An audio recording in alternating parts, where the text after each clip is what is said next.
But I didn't really kind of regard myself as poor. As I said, the guy next door, the woman across the road were just as poor as me. So to me, that's what life was. Then as you start to kind of get a bit older, going into primary school, going into high school, that's when you start to see or pay more attention really to what's going on about you, rather than your kind of immediate kind of family circle and stuff, is to meet people where they're at, rather than have these kind of institutional, unrealistic expectations of where people should be. You're setting folks up for a fall, you're setting folks up to fail right for the first kick of the ball if you adopt that approach. And theoretically, this has always been my personal opinion, any community development worker, their primary aim is to work themselves out a job. Because you pass these skills, you help the community build what's important to them, and then you build the ship, you identify the crew, you appoint the crew, and you let the ship sail. It's working class communities that tend to be the communities in which our migrant or New Scot families are housed within, because they know that working class communities will be accepting of them. And I think it stems from a historical, we in Ferguslie Park are the judged, not the judge. So we're not in any position to judge somebody because we ourselves are judged.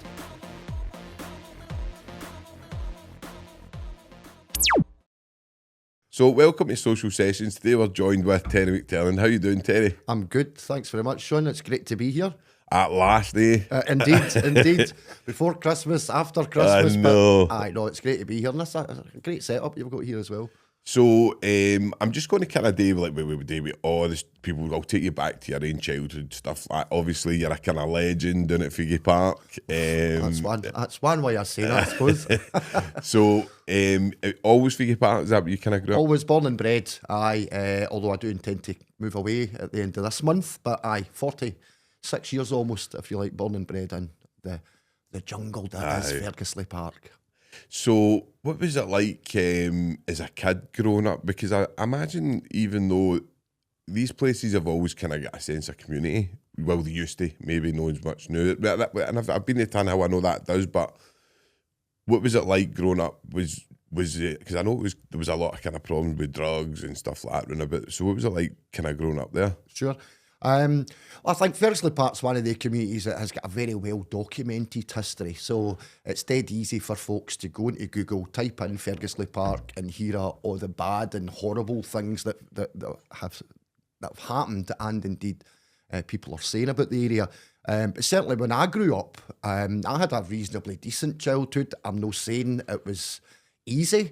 It was very stereotypical. My childhood was no different to the neighbour's childhood or the lassie across the road's childhood. I had an alcoholic father. I had a mother who equally self-medicated and much more socially acceptable, going to the bingo, which sometimes, of course, did mean that resulted, shall we say, in some misplaced priorities at times. So, but I didn't really kind of regard myself as poor. As I said, the guy next door, the woman across the road were just as poor as me. So to me, that's what life was. Then as you start to kind of get a bit older, going into primary school, going into high school, that's when you start to see or pay more attention really to what's going on about you, rather than your kind of immediate kind of family circle and stuff. So that's when I started to kind of notice that Ferguslie Park was a community that everybody had an opinion about. Very few people came to visit because of said opinion. And quite often, in fact, more often than no, it was a community that had consistently had things done to it rather than things done with it. And it was, for certainly all my life, viewed through this deficit-based lens. Problems. It's got problems here. It's got problems with the drugs. It's got problems with this. But I do think we need to reflect back. That's not a reflection on the people who live in the community. That's a poor reflection of the people who were in control of, if you like, organising the community, regenerating the community. I mean, we're talking about way back in the kind of early 90s. You're talking about MPs and everything involved in this. The Blue Wars, if you go into YouTube, you'll be able to find that. You've got all of that going on, and 99% of people in Ferguslie Park were nothing to do with that, had nothing whatsoever to do with that, because it is a deprived community. it continues to be a deprived community despite 60 years of repeated regeneration. And for people who live in deprived communities, daily survival is the ultimate aim. That's the number one priority. But the council's then doing the road to regenerate a particular part of the community or renovate the houses or whatever. That's seen as somebody else's job. That's not seen as something that's really that important to the community, to be fair. But growing up, the sense of community in Ferguslie Park was absolutely real. I felt it. I experienced it. It's why I arguably continue to do what I do today, because I firmly believe that I was a real beneficiary of some of the community-led volunteering kind of type initiatives that went on in the community, and I feel that there's a certain moral responsibility for me to keep that ball in the air, because it's opportunities that I'd have otherwise no had. It's as plain and simple as that. My mum and dad were reasonably poor. Survival was the priority.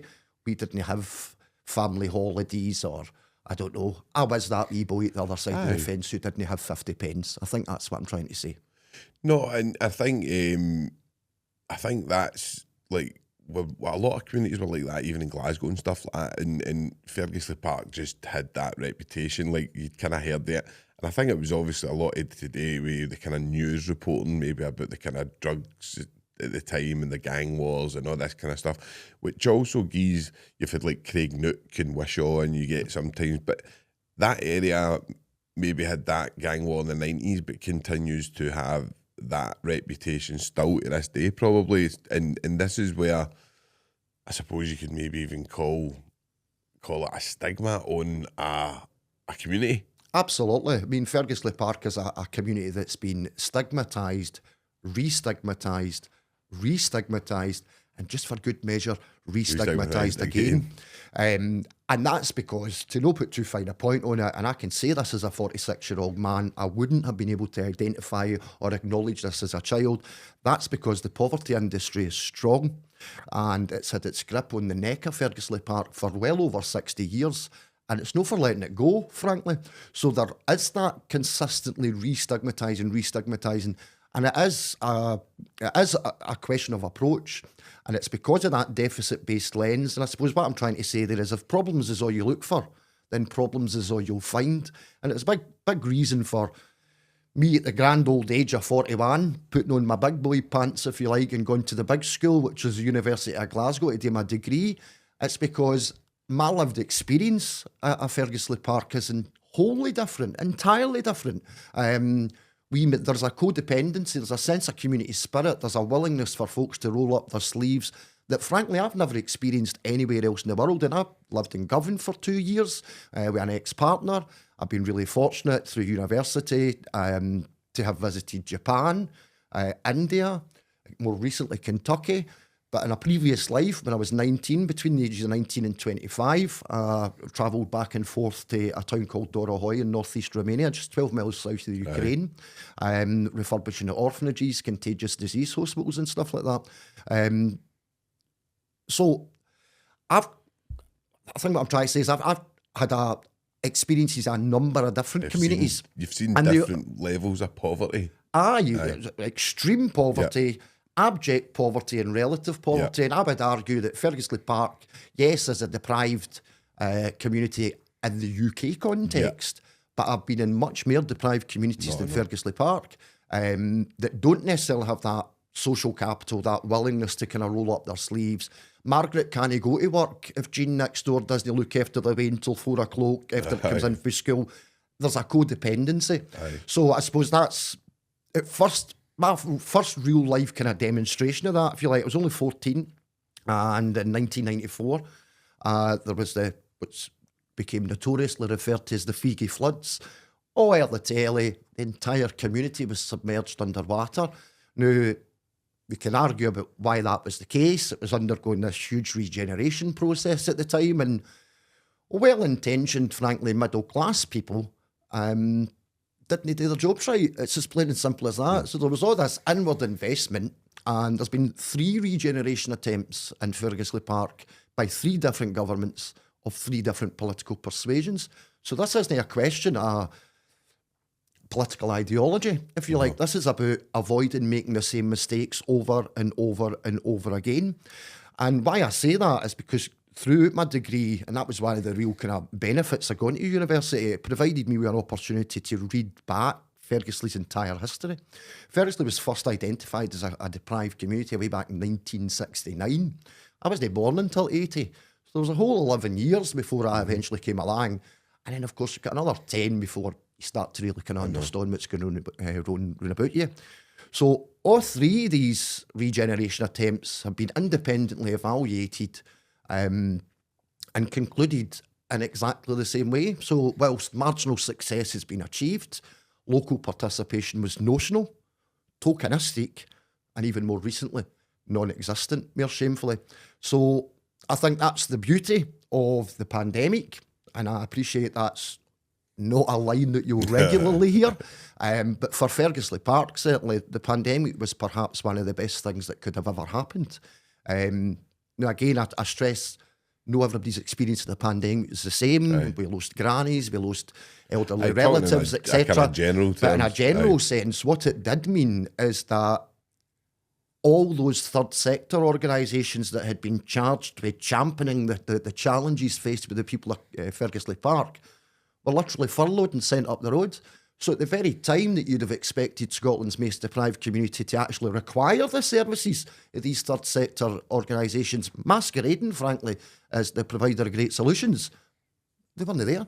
Yep.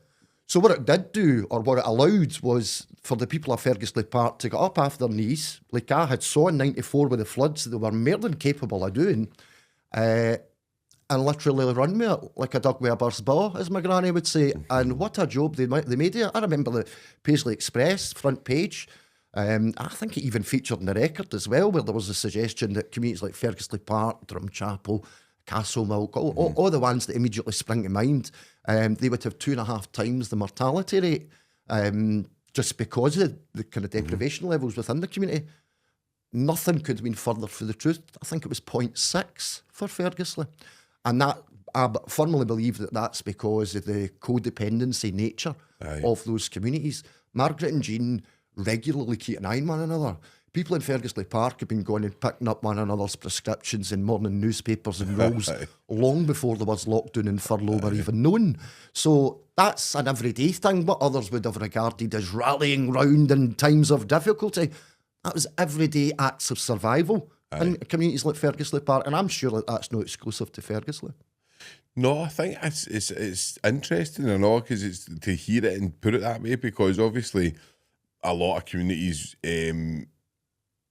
have lost a spirit. Like I've said it recently. I'm staying a wee put in Cumbernauld, and the best day, like, I don't know my neighbours. I know I say hi and blah blah, but I don't know them. Sure. Like, I don't know. Probably within quite a big radius. Like, I don't know anybody. Like, it's no anything to do with anything, but when I was growing up, I knew everybody in my street. Sure. See, when I was younger, and I don't know if that's me being like more like held back. I don't know, but I just feel as if there's no that community bond that you used to have. Yeah. Whether that's by design, we could go into that. That's a whole other topic. But what do you think? I mean, I try to put this as nice a way as possible, because I don't mean it in any terms, and this is where I always feel like the working class, because I'm all for the working class. That's always who I talk for. But I feel as if there's a lack of awareness or something of what's happening here. The now with things, and what you're talking about with rallying around the community and people maybe in Ferguslie Park who don't fit into the society where there's a 9-to-5 job. They don't have a place in there. What's coming if we don't watch is people like that are going to get left behind. Absolutely. I mean, I'm similar to you. I'm constantly waving the flag for the working class, and indeed my area of real focus is to properly engage with those who are perhaps the most marginalised within our community, because that community spirit that exists in Ferguslie Park, that lends itself to people just instinctively becoming or naturally becoming involved in things. Walking past the local Tanner Hall Centre, they see something's going on. However, where my real concern lies is in those people that you've highlighted there, the most marginalised. So the drug using community, for example, people who are perhaps poor mental health, people who are living circumstances are extreme poverty based, chaotic backgrounds, etc. And I suppose that's one of the things that I really pride myself on, not just as an individual, if you like, community learning and development practitioner, but as the volunteer coordinator at the Tanner Hall Centre, which is, the Tanner Hall Centre is kind of guiding principle, is to meet people where they're at, rather than have these kind of institutional, unrealistic expectations of where people should be. You're setting folks up for a fall. You're setting folks up to fail right for the first kick of the ball if you adopt that approach. And believe me, the people of Ferguslie Park have been set up for fall after fall after fall after fall. They can spot a shyster at 100 miles. And the irony is, going back ever so slightly to these 3 regeneration attempts and all independently kind of evaluated, they're criticised for local participation being low, tokenistic, notional, non-existent are the terms that these kind of academic papers, if you like, describe it as. But what that actually does, if you look at it, is that's a blaming culture that's forming there. Oh, your life is rubbish because you don't take part. But in actual fact, my lived experience, everybody in Ferguslie took part. Now, granted, that was motivated by the fact when I grew up, there was an 83% unemployment rate in the community. 83%, I mean, for the birds. So, of course, grown men were just looking for things to do with their time during the day, so they'd cut Margaret's grass because they were out cutting the own grass anyway. These are cultural, if you like, norms within working class communities that just extend themselves based on people's life stages at the time. I know growing up, my father lost his job as a coalman, and I don't think he ever worked again after that. But he never sat his backside either. He was out building a hut for Margaret, cutting Jean's grass, and he was always on the go. And then would self-medicate with a drink because he lived in a world that didn't offer him the opportunities that apparently he should have been afforded. Now, sadly, I buried my father when he was 54 years old. So a couple of years before the average Glasgow life expectancy for a man. And he literally drunk himself into a grave. But I remember applying just a couple of years ago, the return of 15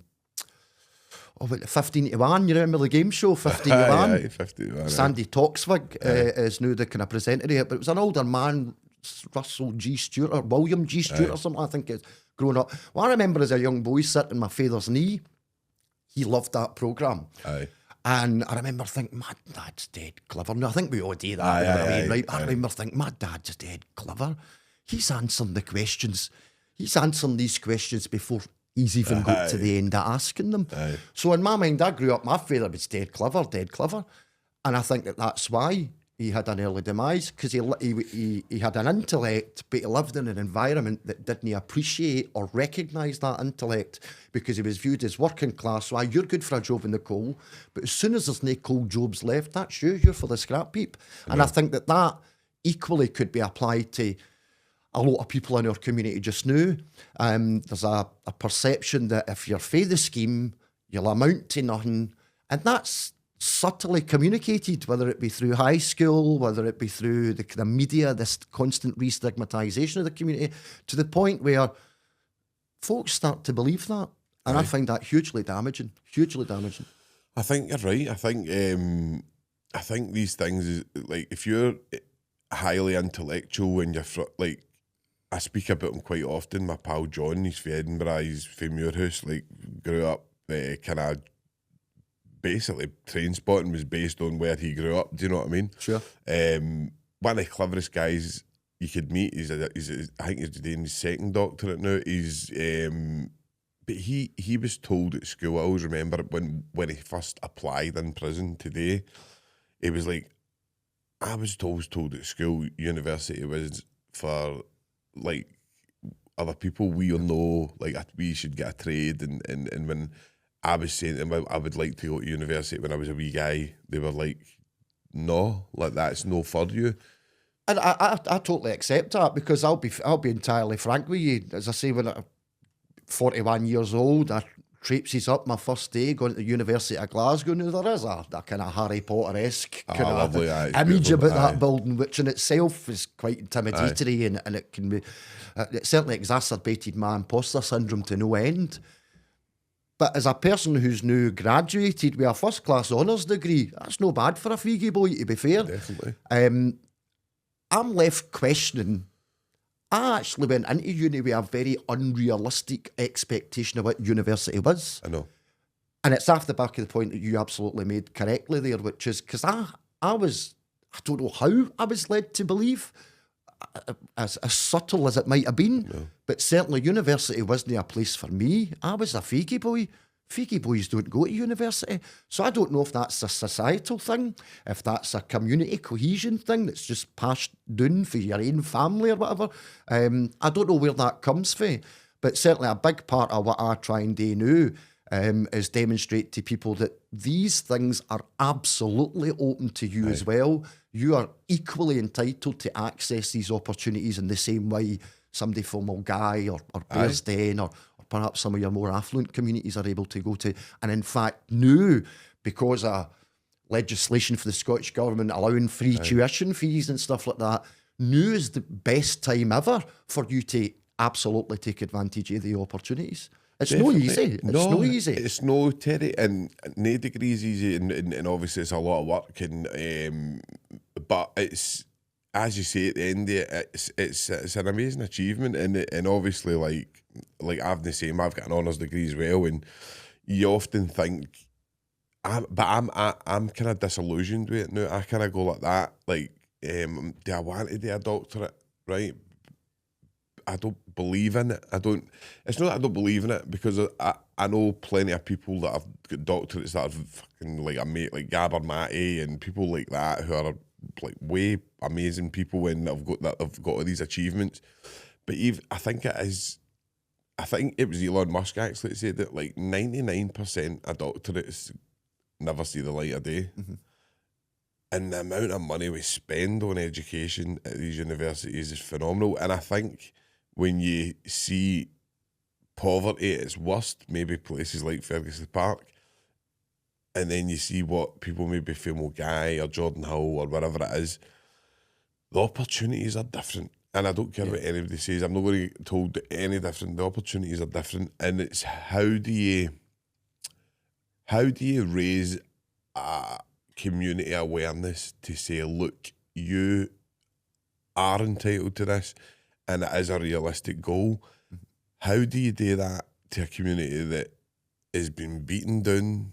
Like, do you know what I mean? Because some guys I know that especially in the drug community, I don't know if it's because they do a lot of reading, whatever, but some guys blow your mind how clever they are. Yeah. Like, absolutely, like some of the stuff and the knowledge they've got.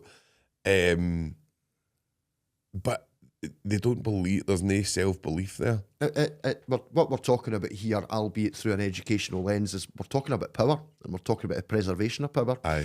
And you've touched on it earlier with your comments about scheme boys don't feel that the universities are for them. And you're absolutely right, but that's stigma. And that's the tool that certainly our middle class will use to keep the working class in their own lane, for want of a better reason. And to answer your question directly about how do we overcome that within communities, we become living examples. So I've documented me going to uni all the way through to the point where it got to the stage I hadn't realised just how invested almost my entire community had become in me being at uni. And then when I graduated and stuck a couple of pictures up on social media and stuff like that, the response was overwhelming. Now that, granted, is to do with folks have watched me for the last 30 years, do my Terry Redcoat routine. And now they think, oh, that guy's actually been recognised for what he's doing. So for me, it's about a living example, because you're right. people know my background. They know the chaotic background that I came from as well. So there was no hearts and flowers and kisses in the morning. Aye. In fact, if you fell and scraped your knee on the way to school, up your pussy, you'll be late. Do you know what I mean? That was the kind of rough and tumble upbringing that I had. But rather than looking at that as a negative, that's exactly the type of rough exterior that you require to succeed in that academic environment, because you're going through there. And certainly when I was going through Glasgow Uni, I was bringing with me an entire lived experience that I'm not sure Glasgow Uni was actually ready for. So I was challenging. I was asking questions, because that was the reason for being there. You're there to learn, not just sit there and watch a tutor take you through a 1 hour long PowerPoint presentation and get yourself into 30 grand's worth of debt for the privilege. I wanted to challenge that. I wanted to understand why this works and how that relates to actual real life. How does that how does that theory translate down into actual practice within our communities? Because there's a whole, particularly when it comes to community learning and development, there's a whole host of principles and values that underpin community learning and development as a practice. And some of them principles, for example, is the promotion of self-sufficiency, anti-discrimination. And theoretically, this has always been my personal opinion, any community development worker, their primary aim is to work themselves out a job. Because you pass these skills, you help the community build what's important to them, and then you build the ship, you identify the crew, you appoint the crew, and you let the ship sail. You don't become precious of the ship. And that, sadly, is the reality of certainly Ferguslie Park's history for the last 60 years. People create a project, they use Ferguslie Park as a springboard onto better things to further their own academic careers or their own kind of greasy pole climbing, if you like. But the people for whom they were sent to help remain exactly where they've always been. So I would challenge the uni on this, and I would say, so either we're either educating a really bad crowd of community development workers, or indeed, once that community development worker learns all this theory, they then find themselves in a very competitive, capitalistic environment. And guess what? They've got two ends, a motor to keep on the road, a rent or a mortgage to pay, a family holiday once or twice a year to go as well. So I'm not saying that a community development practitioner doesn't deserve that same, if you like, financial security, that kind of career security, etc. That if you've went to uni, that's ultimately what you're there to do. You're there to get yourself social mobility. You're there to get yourself into a better kind of financial position or certainly a better career prospects. But if you're reneging on them principles and the values that underpin your practice, what you're doing is you're inadvertently creating dependency, and that's what the poverty industry has relied on for 60 years in Ferguslie. Dependency. I'm the first person for my family to go to uni, and I didn't go to uni until I was 41 years old, despite the fact my community has been one big regeneration exercise since 1969. I wasn't born until 80. So even my entire life, my community has been getting regenerated, and yet it took 41 years before I ended up at uni. Somebody somewhere wasn't doing their job right, and I know it wasn't me. No, and you're probably like one of the most aware people in Ferguslie Park, if that makes sense. So you've maybe, and it's took you a long time to realise and go, do you know what, I can do this, and maybe build up the confidence to go to a place like Glasgow University. But when you're talking about, this is where I'm total agreement. Yeah, I've heard some tutors talking, and I go, I think you're talking shite, but you're not listening. You're not supposed to do that. Do you know what I mean? Like, especially when I was studying law, you would get people who'd talk about legal principles. You would get people talking about like how like the golden rule and the literal rule, and how the law can be taken literally, but then a judge can. And then I'm going, no, a judge can do what he wants. Like, I've seen it in practice. In theory, what you're saying is that, but that isn't what happens. A judge can do what they want. Yep. And no, and I'm like, aye, that's why case law is there and stuff. Like, we don't, because this was my big thing.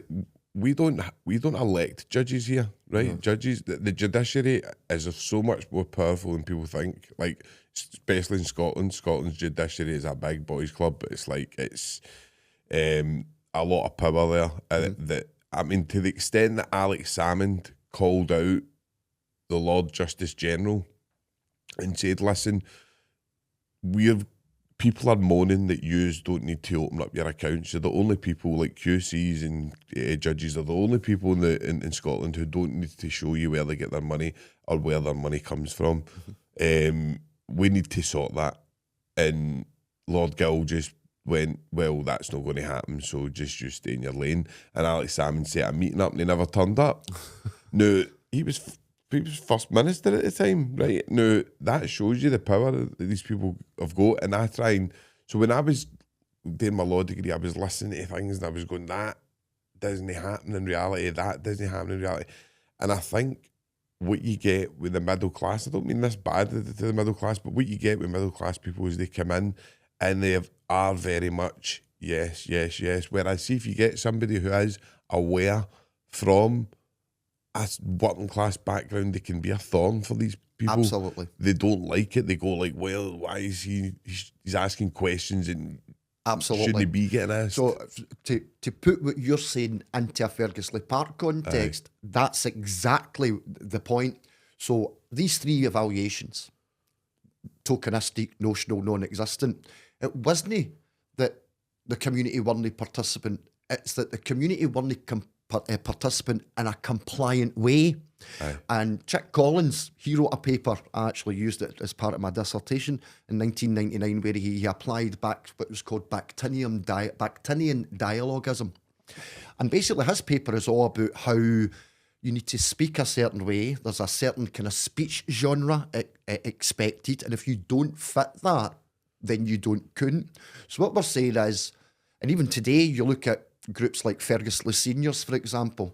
A seniors lunch club runs 3 times per week and it's entirely self-managed by the elderly people themselves, because it doesn't need a worker to do it. What's the worker got to do? Sit in the corner and tell people what to do? Elderly people knew exactly what type of space they wanted. So the worker's role, in this case, me, was literally just to support the kind of the journey of that. No become precious over it. It's no mine. I'm no a pensioner. I'm 46. No, I can't get shut away for it, but it's no mine just yet. So it doesn't need me. And that's what happens, I think, with that concept that you're talking about. It's compliance based. If you're sitting like a nodding Churchill Doug, or you don't rock the boat too much. You may have a wee question here and a wee question there just to keep things interesting, but don't rock the boat too much. You'll sail through it. If you do ask the thorn in the side type questions, if you do challenge a community council level in Ferguslie Park, for example, community council was disbanded this year because Terry dare have a political opinion on social media about the council. So do you see what I mean? Aye. Community council was disbanded because apparently I had strayed into political territory. I'm an individual. I'm allowed to, on my own social media, have a political opinion, but it was nothing to do with me having a political opinion. It was to do with Ferguslie Park people were not accepting or complying with the already predetermined agenda set by Renfrewshire Council. So that was in effect what happened. That's not what you'll read about in the paper. You'll read about in the paper, Terry was out of order. He was giving opinions about politics on social media. And again, that's all part of that chipping away, demonise him. He's speaking out too loudly. He's got his finger on the pulse there. We need to shut him down. And I've had that all my life. No, I think... I had a fringe when it happened to me the first time. Put it that way. I think it's... So I'm kind of like, I'm at the stage where I'm like, I cannot believe we're hearing some of the things for working class communities, like voting reform and stuff, to the extent where people, I've never had the fact that I'm a moderate socialist, and anybody that is for a working class background or a middle class background is a moderate socialist to me as well. They just don't know they are. Yeah. And I don't, that to me isn't left. There's no, Keir Starmer, these people don't represent the left, and they don't represent the right. It's no the way. A healthy right wing is fine. There's nothing wrong with a healthy right wing. What we're seeing now is mental, two extremes, and people are getting caught up with that. But I think what people are doing is falling for traps that may be laid. I don't know, but I mean, we could go down that rabbit hole. We've been there in this podcast, so we won't do it again. But it's like you've got people who are angry with their own lives, right? And they've maybe got things going on, their mental health's not great, whatever, and they're watching the television and sucking in all this. That's who to blame, that's who to blame, that's who to blame. And it's to take it away. For me, it's to take it away and no, so that there's never unity in a working class. That is what they fear. They fear a unity in a working class area. I think you're absolutely right, and I suppose my first experience of that, although you're speaking about kind of the current situation, my first experience, a very similar thing, was Thatcherism. I mean, I grew up through Thatcher. Thatcher came in 79, I was born at 80, so for the first quite impressionable part of my life, I lived under Thatcherism, and arguably I've continued to live under Thatcherism ever since, but just in different forms. Tony Blair was a great puppet master, wasn't he? But my point here is, what disturbs me about the whole reform thing, particularly in working class communities like Ferguslie Park, is that we came through Thatcherism, and Thatcherism was stuff the neighbour as long as you're all right. And I suppose there is a certain validity in that, but it didn't wash in communities where there was a codependency for survival, like Ferguslie Park, and I'm sure other communities. I perhaps just haven't had the privilege of spending any great length of time in them. So that's what I suppose astonishes me more about reform, because for me, reform is just a kind of another form of Thatcherism. It's another form of othering. As long as you're all right, stuff the neighbour next door. And there's a racial dimension to that as well.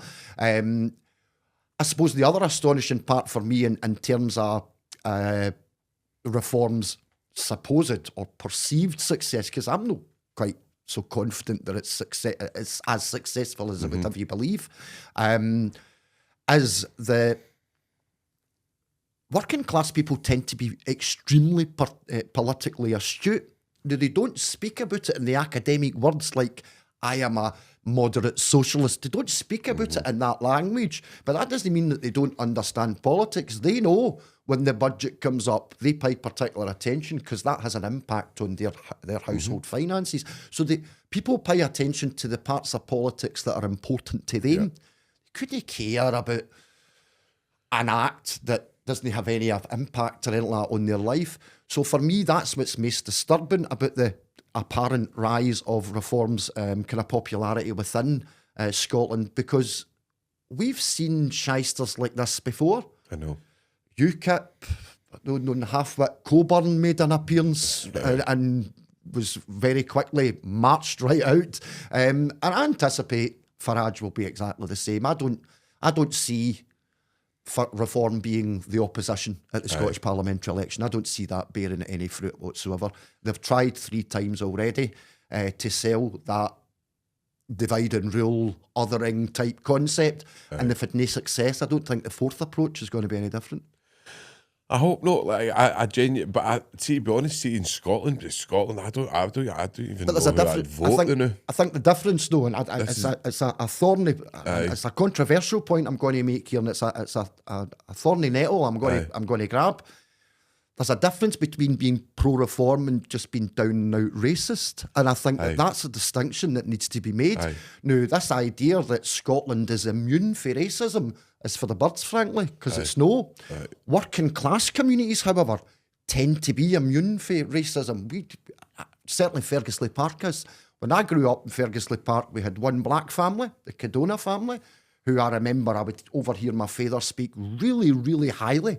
The father of the family, he worked like a Trojan, he was a grafter, he was held in high regard. Again, it's a very working class lens in which to attribute accolades to, but he worked, he was a grafter. So you've earned some social capital there. We also had an Asian family who were extremely well respected. They weren't, I certainly never heard any racist terms or anything like that growing up within the local community. You go to school, I went to Paisley Grammar School, which required me to leave my immediate community to go to school at the other end of the town. That was a very diverse community. It was my first real flavour of a truly diverse environment. We had one black family, one Asian family. New Ferguslie Park is the most diverse it's ever been. We've got an African contingent, a Syrian contingent, a Ukrainian contingent, and of course there's a whole kind of Eastern Europe contingent for when we were part of the EU. And again, I don't see it as being accidental, but it's working class communities that tend to be the communities in which our migrant or New Scot families are housed within, because they know that working class communities will be accepting of them. And I think it stems from a historical, we in Ferguslie Park are the judged, not the judge. So we're not in any position to judge somebody because we ourselves are judged. And I think that that's where it stems from. Racism, I can honestly say, Ferguslie Park has been bestowed by every problem you can imagine: alcoholism, housebreaking, drug wars, political manipulation, you name it, the poverty industry with its a grip of its throat for 60 years. You name it, every single problem that could be bestowed in a community. But prejudicial-based problems, as in racism, homophobia, for example, transphobia, they've never raised their ugly head in our community until just recently. And the way that manifested was that 3 guys literally live round the corner from me. I know them. They decided to raise a couple of flags on the poles in the community. And they did it within their one street. And somebody passed by in a car, put a social media post up with a picture saying, "Oh, well done, whoever's done this, really loving the fact that we've got some flags up in our community." That whole campaign was starting to build momentum nationwide within the media and stuff like that. Before you knew it, the entire community was adorned with them. Now, again, when I speak with people on the grassroots level, they had no idea that it was associated with racism, that it had a racial connotation. In fact, they were horrified when it was brought to their attention. What they were legitimately angry about was that they felt that they weren't being listened to. That's why you're Andrew Tates and stuff like that, because you have a whole population of men in particular, young men in particular, who feel that they're not being listened to, who feel that they don't quite know their place in life. Whereas when you and I were growing up, Dad went to work, Mum tidied the house. We live in a much different world now. We live in, Mum goes to work, sometimes Dad stays at home. Both parents go to work. You're expected as a child to kind of almost bring yourself up nowadays. Latch door key kids, which was a stigmatised thing when you and I were growing up. It's new run of the mill. It's every day in modern day times. So that's about very clever power brokers tapping in to justified and legitimate unease within communities and actually exploiting the same communities that were happy to host these people originally. And let me tell you, in Ferguslie Park, the New Scot, if you like, population are very participant. They participate in all sorts of things. Now, you can tell there is issues. There's cultural issues that we're learning to overcome. There's cultural practices that we're learning to overcome. But there is an appetite and a willingness to learn that. It's not, oh, you're no man it is, so you're not getting in. Just doesn't exist in working class communities. I know. No, I agree with you. And I think there's obviously big voices and we've spoken about it before, like these voices will get amplified through social media for whatever reason. Again, you could go down many different roads on why these voices seem to get amplified and other voices don't. And it seems to be it's across every platform. It's no like like that's a left wing platform and that's a right wing platform and that. I mean, you genuinely, if I said to you now, who would you say is the biggest voice for the left wing now? Like you kind of go, I don't even really know anybody there. It's became skewed, and again, I don't think that's coincidental. I Do you know think what I mean? that's deliberate. We've lived in a perpetual agree. culture war for the last 15 years. But if you say to somebody, if you say, like, do you want an NHS, they'll say aye. You say, do you want, like, good schooling? Aye. Do you want, like, good public sector stuff that we... Aye. Do you want, like, do you think that courts should be owned by private? No. So... Like, what you're saying is you're a moderate socialist then, or you're on the left. But if you go, do you believe that? I don't know how they've conned us into thinking, like, because actually some people do go, what's the matter? Why do you always have a go at Elon Musk? This is on my Facebook. You have a go at Elon Musk. He worked hard for his money, and you're like, what? How the fuck? This is coming from working class people, what now? And I'm like, how have they done? Like, that's a master manipulation. But I feel as if it'll get to a stage where it's got to, and I feel as if it's burning out a wee bit. Like, the now you're starting to see some voices who were very amplified, and you're now looking at their feeds, and it looks as if people are starting to go, you don't look as if you've got Britain first, you look as if you've got other places first. And I think we're starting to see that with a lot of things. Elon Musk seems obsessed with Britain. Obsessed because the UK is and always has been this small island with a massive influence. Yeah. And if you break that, then you can break anything. Of course you can. And that's what's going on. It's a continuation of these perpetual culture wars, because for me, and it comes back to control, and it also comes back to that asset-based approach at a mere local level in Ferguslie Park. All the media and indeed these power, kind of powerful actors, if you like, within our society, all they're doing, if you like, is othering, deflecting, pitching us against one another, when in actual fact there is, I'm trying to remember the MP, the MP, female MP that was murdered, remember? Aye. Jo Cox, that's the one. She basically says there's more that or I think it was her husband that says there's more that unites us than divides us. Aye. And I think you're absolutely right. And I think the powers that be absolutely know that. That's the reason for the LGBT with the potential map inclusion. Aye. That's just going to rip them to shreds. We look at it in all different areas of our life. And that's why I think my approach, certainly in Ferguslie Park, is about, I don't care what's wrong, I know what's wrong. What I want to do is focus on what's strong. And that's no me that says that, that's a theorist that says that. Cormac Russell, huge proponent for the asset-based community development approach, which was, if you like, conceptualised by a couple of men called McKnight and Kretzmann, 1997, I think it was. But huge seminal text in terms of, if problems is all you look for, problems is all you'll find. And don't focus on what's wrong, focus on what's strong. And that's literally what I've been doing in Ferguslie Park for the last 30 years, albeit until I went to uni, I didn't have a name for it, I didn't have a label for it. But it is about folks' willingness to get up, make something happen. I mean, Ferguslie Park, you go to Ferguslie Park just now, almost every single service that is provided within the community is provided by the community themselves, not by the local authority. Contrary to what, if you're reading a paper, you might think, because you think, oh, there's more money. And I get that. I can understand that, because on paper, it does look as if Ferguslie Park's get this fair bite at the cherry, but nothing could be further from the truth. And that's because Ferguslie Park, historically, it was once referred to as the largest cul-de-sac in Eastern Europe, the European Parliament, because it's hemmed in with 2 railway lines, and prior to its kind of physical regeneration, there was only 1 road in and 1 road out. So that, by its very nature, created a kind of feelings of isolation. I mean, that coupled with an 83% unemployment rate, it was another world. That's why it was stigmatised. People pointed at it. People had this perception of it. Even you, somebody from Cumbernauld, would have had a perception about Ferguslie Park probably never having stepped in the place, right? But you would have had a particular image in your head. Now, the image, the external image, couldn't be further away from what people actually see in the inside.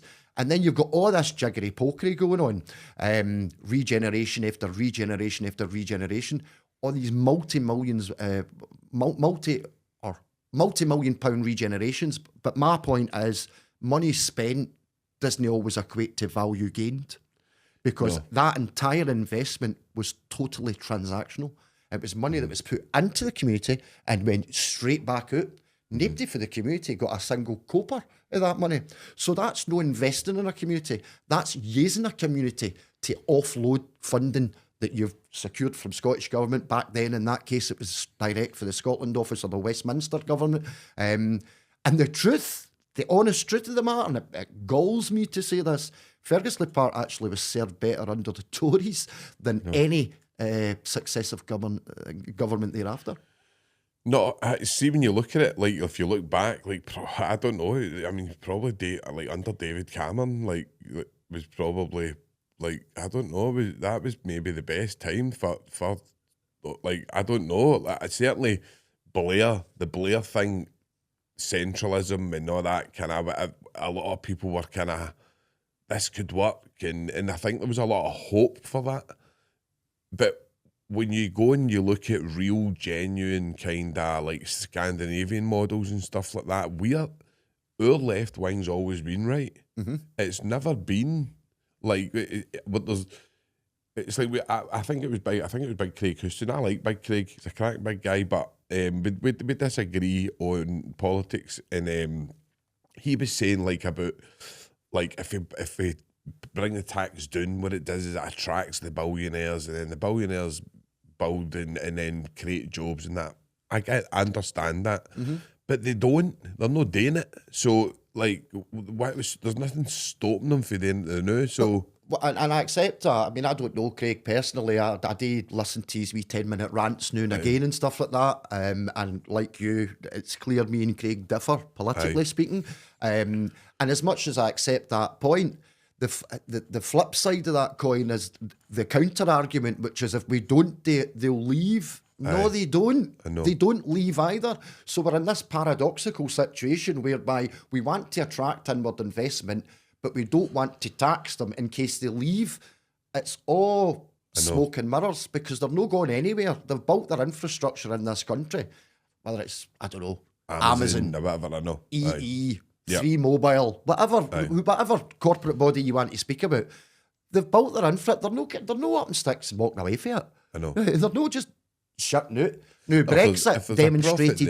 If there's a profit there, they're staying. That's do you know what I mean? So, and I think even with Ash Regan, I liked Ash. Again, political ideology different, but it's the same as like with Big Craig. It's like, well, we had a healthy debate to a degree, but it was still healthy. I still speak like Craig's. I still keep in touch with him.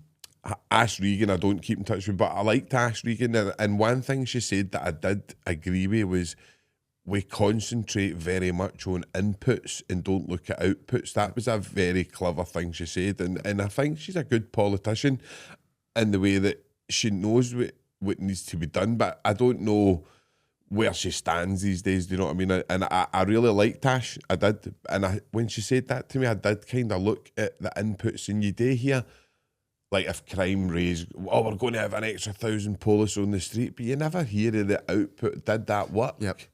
Like, we're going to put, like, a new prison in Glasgow, a super prison. It's £1 billion. That was supposed to cost 100 million. But that infiltrates. I mean, you're speaking there at a kind of a national political level. That infiltrates its way right down to grassroots as well. And what we're speaking about there is a lack of accountability. There's this huge process to sustain funding. You're like a performance seal. You've got to jump through hoops. I don't know, jump there. Kind of hurdles that have been set aflame with oil and stuff like that. Right? You've got to do all of that. And then at the end, you're literally marking your own homework. So, of course, we live in a world of never-ending successes, but yet never-ending problems at the same time. And that's where the disconnect is. I want to know, if I'm a funder and I've got you £2 to paint that wall green, I want you to send me a picture of that wall green when you've done it. And that's not the world we live in just now. We live in a world, particularly at local authority level, for example, where it's self-congratulatory backslapping. You've done a grand job there. How have you done a grand job? You've spent £1.5 million, but what did you get for it? No. What is it you've got for it?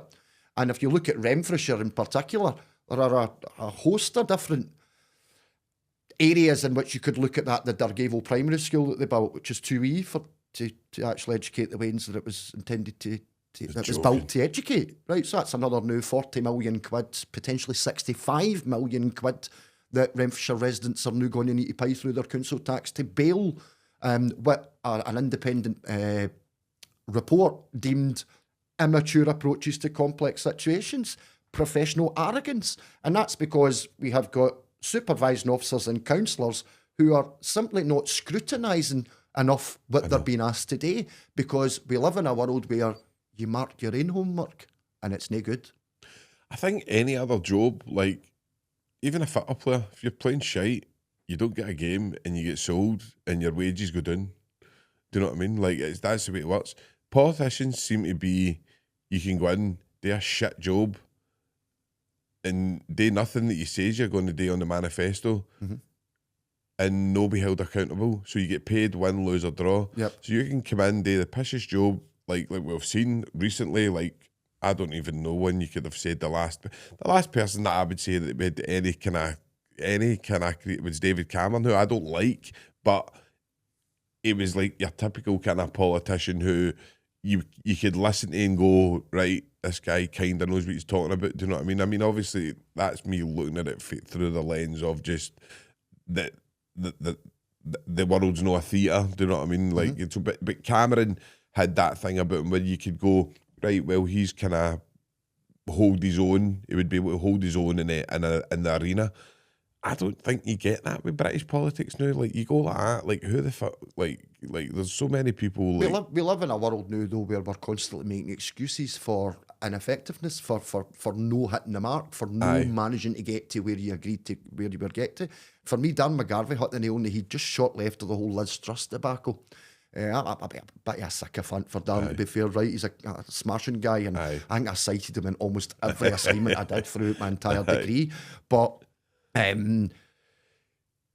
just shortly after the kind of social distance between us, we had the whole kind of Liz Truss lengthy a lettuce kind of prime ministerialship, and she obviously made the absolute balls of it she made in terms of 65 million quid spaffed up a wall, the economy ruined, everybody's mortgage through the roof, energy prices, blah, blah, blah, because she thought she could do it without the backing of the banks and the financial institutions. But what was really interesting was Dan McGarvey then put out on his social media channels a kind of very interesting piece, and it was all about, because of course Liz Truss was competing with Rishi for that job. She go to Air Rishi, but of course when she made a ballsy at Rishi then took her, and as soon as he was appointed, Rishi came out and he stood in Downing Street in front of the podium and he kind of made excuses, frankly, for Liz Truss, and basically kind of said, well, 65 million, it was a very difficult time and she was doing her best against the most difficult backdrop and blah, blah, blah. So the point that Darren McGarvey made, I hadn't actually recognised, I hadn't realised, is what's important is what he didn't say. He says, because what we're talking about again is accountability. The elite can do whatever they like and there's no consequence. We Margaret, for the Gorbals, she's late 5 minutes to her job centre appointment, however. She's plunged into poverty in the blink of an eye, and it could take Margaret years to get herself back out of that hole that she was deliberately plunged into. Liz Truss, she's away up the road with a 650,000 quid a year pension, despite the fact she impacted every single person in this country. Aye, you fuck a country and you get paid for it, basically. And I think that's the way it's, I don't, this is where there's a lot of people there now that are kind of debating politics and they don't research anything. Do you know what I mean? Like, my politics, I know my politics is a bit outlandish and I fully believe everything I say, but I don't expect everybody to be on board with me. Do you know what I mean? But what I do is I will always fact check. I go away and I make sure that what I'm saying is backed up by, even if I go, this is what I believe, that concept, I'll go and look for proof that that's there. Do you know what I mean? Like, but there's loads of people who will argue with it. Like, even like, and I don't mean, I fucking love my dad, right? Love him, right? But my dad will say, like, and my family are quite like this with me. They don't mean it right, and it's not in any bad way, but it's just because I'm so passionate. See, when I start on politics, and they're just, but what they'll do is they'll go, did you see what Trump done to Venezuela? And you'll maybe hit, you're like, aye, well, it's for this reason and it's for that reason. And see, when I go, it's for that reason, I think it's, oh no, Sean, like, shut it down. We don't.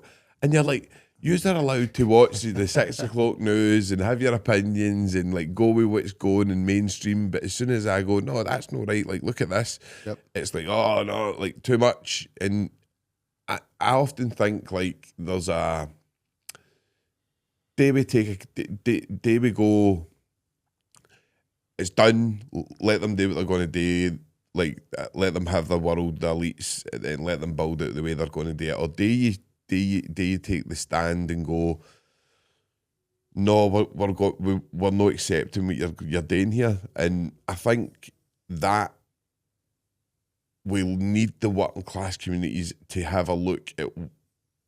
It's hard because you're asking people, when you've got 95 jobs, 2 wains, and they're running about, you're asking people to go and fucking research stuff that they don't know nothing about. And so it's, I don't know. I fear the worst way sometimes, Terry. But Me too. And I think that's a real driving force and motivation for why I do what I do, because the truth is, we are living in a world of increasing consciousness, right? Because we're not quite there yet. But for a long, long time, certainly the vast majority of my life, my community was living in what Paulo Freire would refer to as a state of naive consciousness. We all knew we were poor. We all knew what the problems were. We couldn't get a job, deindustrialisation, poor housing, poor health outcomes. We all knew that. But we didn't necessarily know who was to blame for that. We didn't know how we could sort that. But now I think, because of social media, because of digital media in its entirety, and the way that even we consume media nowadays, we don't sit down at 7 o'clock for BBC such and such a thing, and then wait a whole week for the next episode. We sat on a Saturday with a box of roses just after Christmas. We binge the whole lot in one sitting, didn't we? That's the way that media is consumed now. And because of that, I think there is a shift in consciousness. I don't think we're quite at the critical consciousness stage that Freire says that we need to be. But certainly the adoption of like popular educational methods. And what I mean by that is, you and I are learning for each other constantly. It's not a teacher-student type relationship. I'm learning for you. Every time you open your mouth, I'm learning something for you. And I would like to think, vice versa. And that's how we have the important conversations. I don't think, for me, I'm a pro-independent supporter. I support the SNP solely because I'm a pro-independent supporter. I'm not a sycophant when it comes to the SNP. In fact, at a local level, at a Renfrewshire level, I look forward to the SNP losing the local election, right? That's the topsy-turvy nature of the world that we now live in. I just think party politics at a local level are redundant. It doesn't mean anything, right? It's what value can you bring to my community? And I don't care if you're Tory, Liberal, Democrat, Reform even for that matter. I will sit down and I'll have a conversation with you. And I think there needs to be more of that goes on. And I think that communities actually have a lot of power that they don't recognise.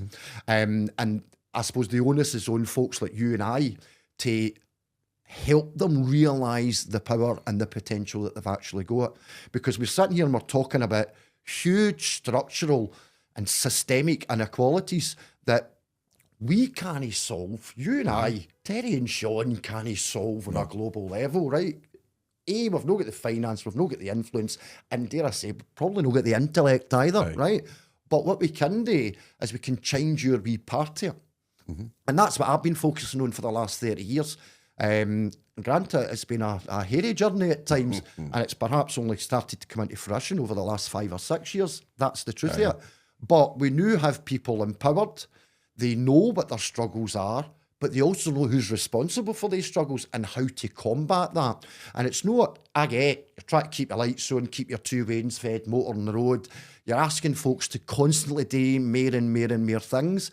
But when my experience is when you demonstrate the tangible results that stem from that wee bit extra effort, people are up for it. People are up for it because they want the best. They instinctively want the best for their weans. They want a decent health service. They want the school that their weans to go to have a leaking roof and for every wean to go to the prom at the end of the year.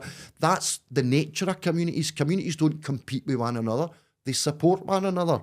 Sadly, we're now living in a reality because of the Community Empowerment Act initiated by the Scottish Government, that we literally live in a world just now where communities are actively competing with their local authorities, and that doesn't make any sense to me. I know, but I suppose it stems from a kind of an earlier naive version of Terry that thought that councils and governments always had its people's best interests at heart, and that was a tough lesson, I feel like, for me to reconcile myself with.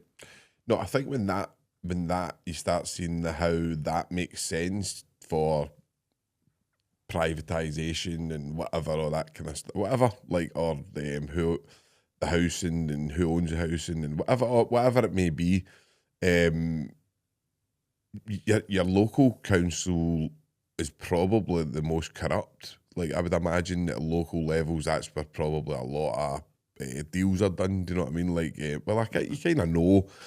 We've all grown up with the notion that there's brown envelopes under tests. I mean, I've heard the phrases. I've personally never seen it or experienced it, but I can't say that it doesn't exist. I can't say that it does exist. One thing I do know, certainly, again, for a very specific Renfrewshire perspective, is that there's a lot of initiatives, strategies, forward-thinking plans, whatever label they want to put on it, which is the appearance of doing something while simultaneously doing hee-haw. And I see it all over the place. There's a number of different strategies at place. There's a kind of anti-poverty strategy. And despite the anti-poverty strategy, 4 years down the road, still suggesting poverty's on the rise. It's just kind of, well, let's just continue doing what we're doing, even though we've got 4 years of evidence to say that that's not working.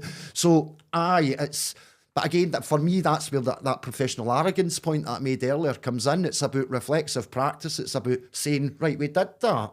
You give us £100 to put on this event. Let's sit down and evaluate how we felt that event went. Now, even I'm sometimes quite bad at that because you're so focused on the next one that you don't necessarily properly evaluate the last one.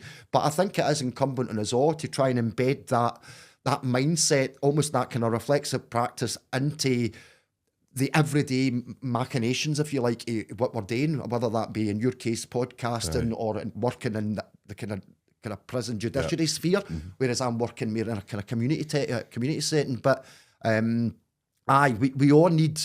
But that requires time to do that. And that's something that we're all short in supplying.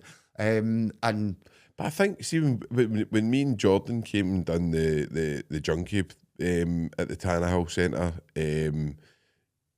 I felt that sense of community. Probably more than I have felt in anywhere else, actually, to be honest. Like, we went about... Like, we've obviously, we were doing a wee kind of tour with the film and stuff, and we were going around different communities, and I would say probably that was the place that I felt was probably the most, you could feel the community was there for each other and blah, do you know what I mean? Sure.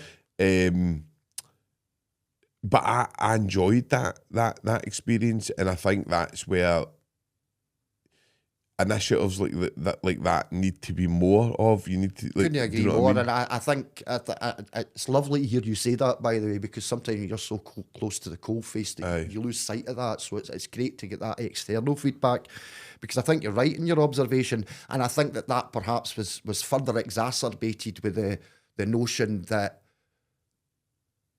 drug use and drug abuse is probably the number one issue that has affected Ferguslie, certainly my entire life. And yet it's the only issue that the community doesn't feel properly equipped to deal with.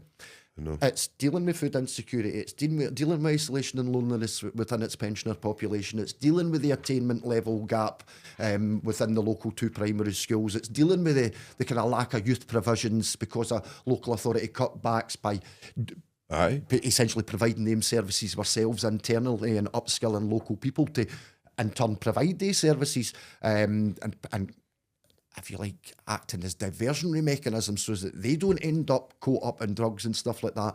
But what we're actually talking about is the film Junkie. That was, if you like, the Tanner Hall Centre's first foray into that entire sphere, because it's not something that as a practitioner necessarily feel that I've got the required skill set, even level of understanding to be able to kind of properly tackle. What I found really interesting about that, though, was the nature of the conversation and the discussion. And that was only supposed to last for 45 minutes after the showing of the film. But it went on for about almost 2 hours.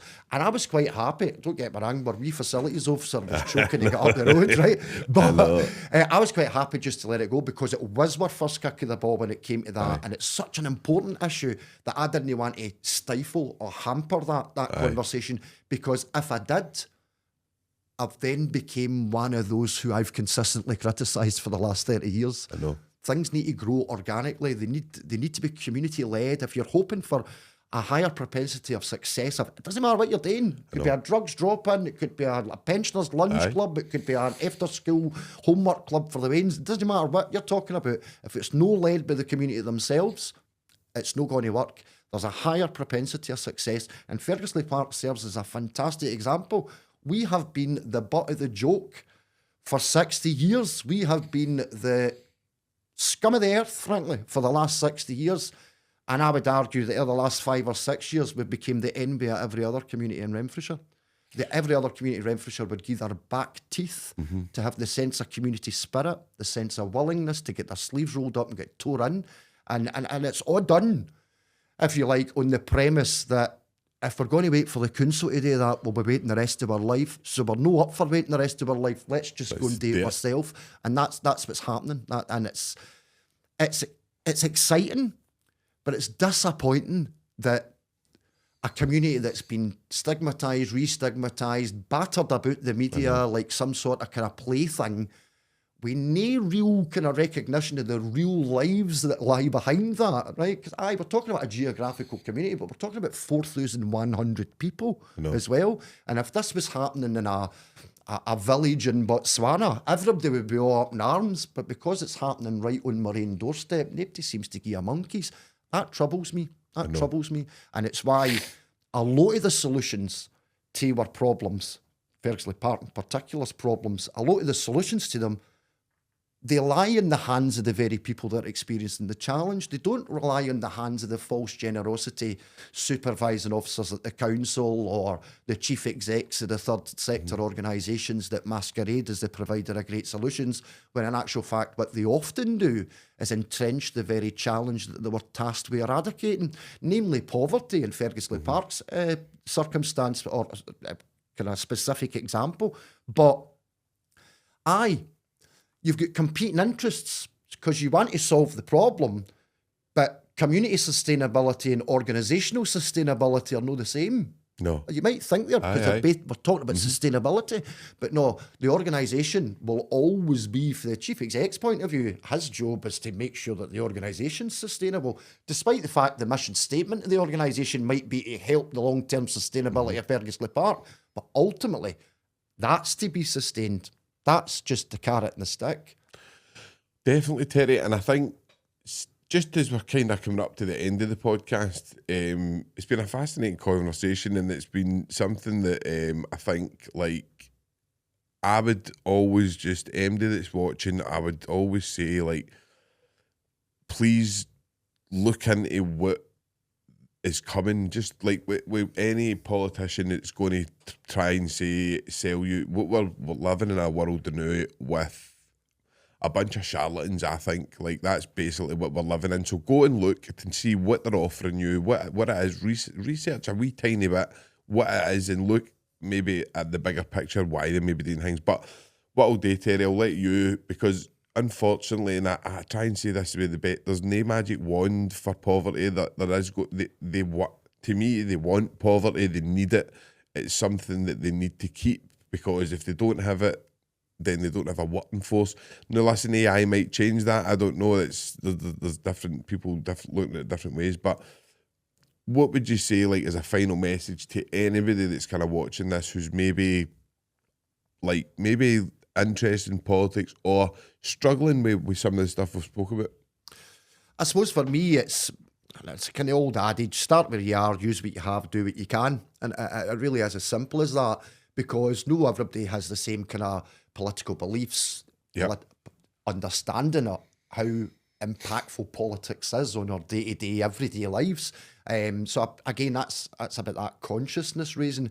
But everybody's got a part to play in politics, because politics impacts us all in very bespoke and different and varied ways. Whether that be how much money you've got to spend on your Wayne's Christmas, for example, that's impacted by politics.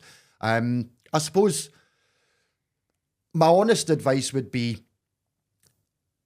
your local community is where you live.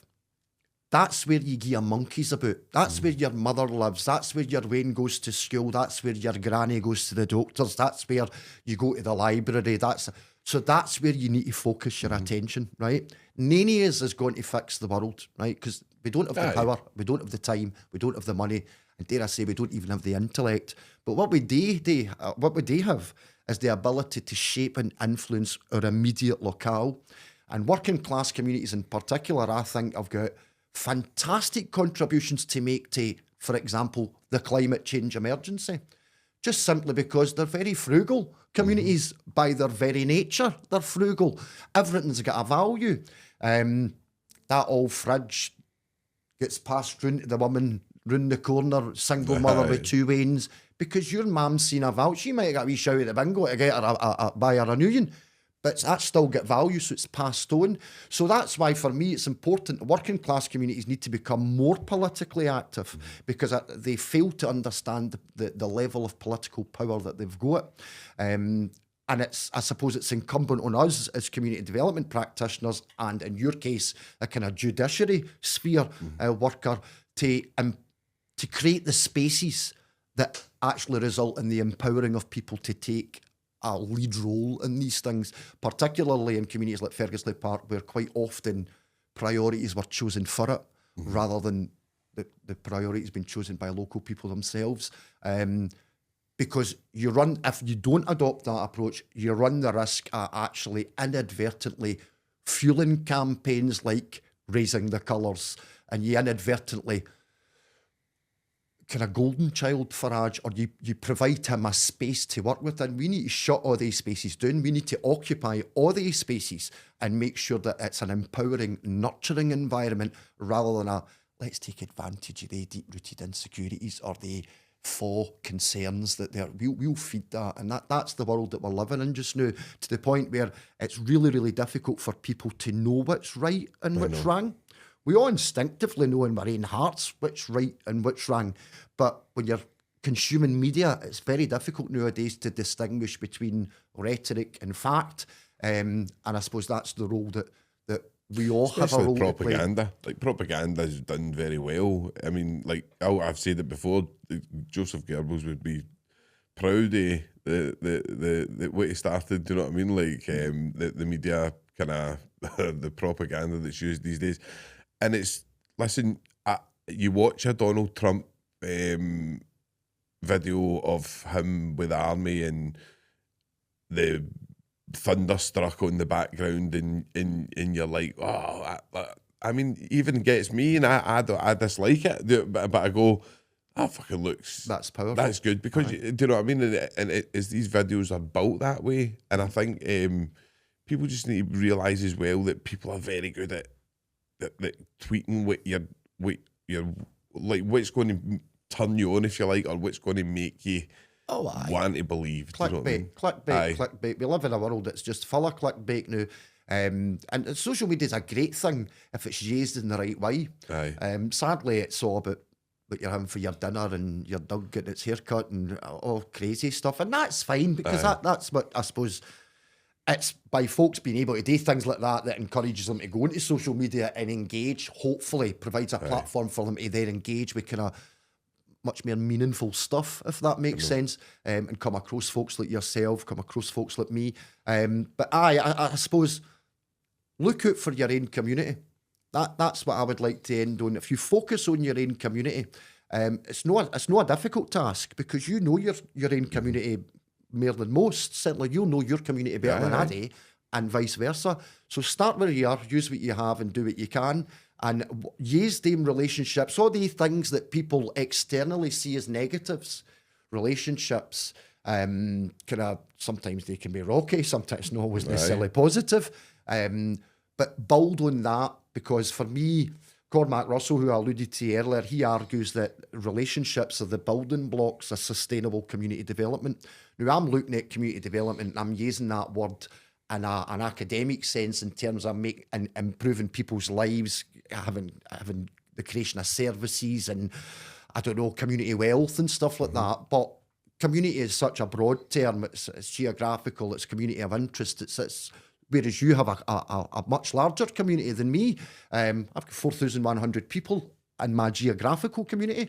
You have God knows how many people in your digital community. So you can speak about much more bigger things. If I, like you mentioned earlier, if I was to start talking about kind of global politics to somebody in Ferguslie Park, they'd think I'd lost my marbles. I'd be shut down.